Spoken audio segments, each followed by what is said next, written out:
Hey everybody, this is Chad from Sticks Blog again. Since I had my tarp up last night, I just kind of wanted to do a little video, kind of show everybody about the tarp that I've got. This is the outdoor equipment supply tarp. It's an 8x10 flat tarp. It doesn't have the cat cuts, it's just got the straight edges on it.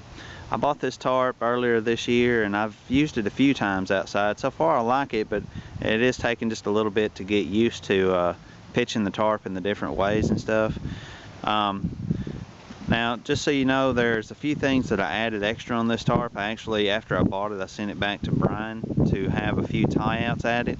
And the ones that I had added is, you can see the two tie-outs on the side there. Those don't come standard, as well as this one here in the center. Normally it comes with 10 tie-outs. It's got 4 on the corners, and then it's got the 2 on each side right there, and then of course the 2 at the ridge lines. I sent it back and I had these couple of extras added. Of course I had these added on each side so that I could pull the tarp out the way that it is. It gives me a little more room on the inside. And I also had this one added here for if I ever decide to do the pitch and the half pyramid.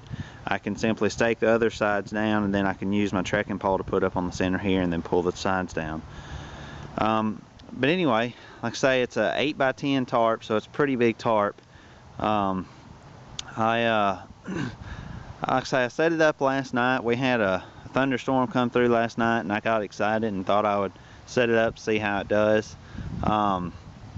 Temperatures dropped to about 30 degrees last night, so also that was interesting. But anyway, the pitch that I have it in here is the A-frame pitch. You know, it's just your typical pitch. And I'm sure it's not the prettiest. I was out here last night in the rain actually putting this thing up pretty late at night.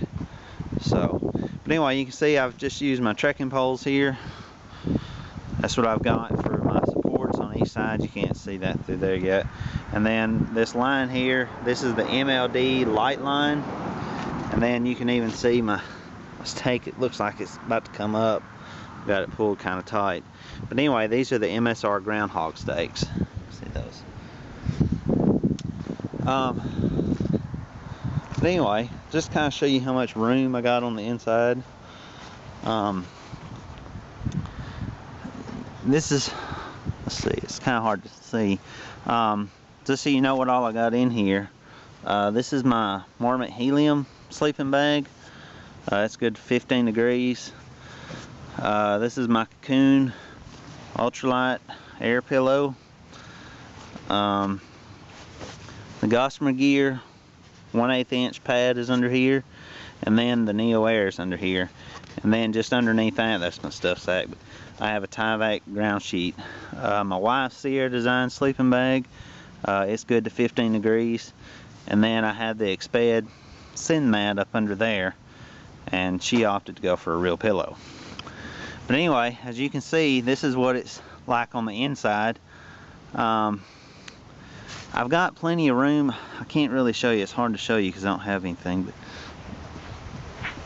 let's see. I don't know if you can see here, but I've got plenty of room. I can sit up in the front. Now, if I move back towards the back, I wouldn't have quite as much room. But there's plenty of room on the sides. That's where we put our boots and our shoes and stuff when we came out here last night. That way it wouldn't be out in the rain. Let's see. Another thing, maybe it'd be easier to show you over here. Another thing that I had Brian add when I sent it back was these little tie-outs. At each spot that he put the tie-outs on the outside, he added an extra little loop on the inside so that I could hang stuff.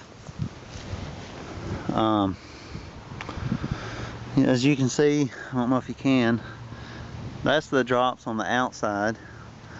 I think I felt about one little misting last night that I can recall. Everything in here stayed really dry. We had some, let's take that out. We did have some winds. Not sure how high they got up, but we did have a few winds last night, kind of blew it around a little bit, but no problem at all. Like I say, I set it up in the rain, and before I came, or actually got in, it was already plenty wet enough to have stretched. Silnylon does stretch. So I retightened my cords before I got in. Also, another little thing is these self-tensioners.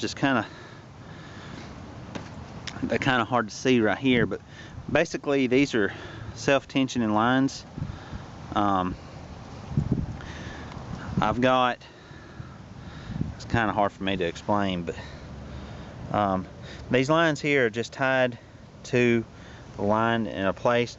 Now basically what it does is if the tarp starts to sag, what's going to happen is the main line is going to loosen, but these little pieces of stretchy cord here, they're going to actually kind of help to retain a little bit of tension on the tarp so it doesn't completely sag on the inside.